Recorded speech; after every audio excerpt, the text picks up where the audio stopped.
My name's Hans, and today at Rimmer Brothers we're going to be fitting a new prop shaft on this Spitfire because we've road tested it and we've found a few issues with a bit of vibration. So hopefully this will cure it.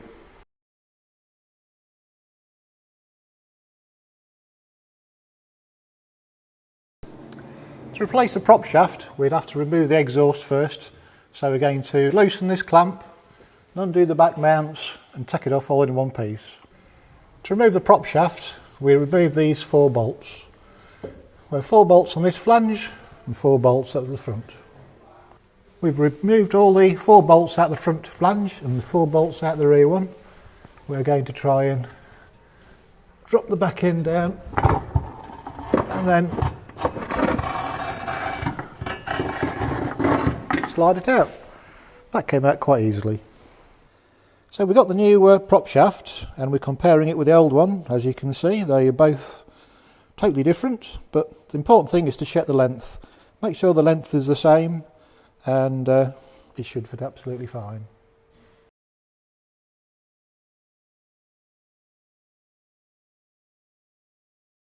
Before we fit the prop shaft, just going to do this rear universal joint. It's a lot easier to do this now. All you need is 2 or 3 pumps, and if you see any grease coming out you know when to stop. It should be fine. We're ready to fit the prop shaft now. I'm going to slide this end above the chassis rails and we're going to fit the rear end on first. Before fitting the flange, notice that the distance between these 2 bolt holes is longer than the distance between that bolt hole and that one, so if we line it up and 2 of them don't line up, we just need to turn it round so that they do. Slot one bolt in, and if the next one fits in, we know we're good to go.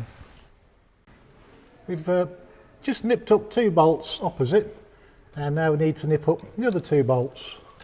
A bit laborious this, I've got to use 2 open-ended spanners.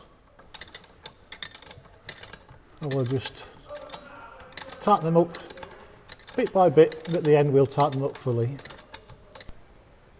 As you can see, fitting the bolts from underneath, there's not much room and it's quite awkward getting the nut on the back. You just got to be patient and use your fingers to try and hold it and slowly get the threads to catch. We fitted all the bolts back, now we've tightened them up with open-ended spanners and whatever tools we've got to hand. Make sure you've tightened them all up and it all nicely rotates freely. Once this is on, we can fit the exhaust on and do it for a test drive.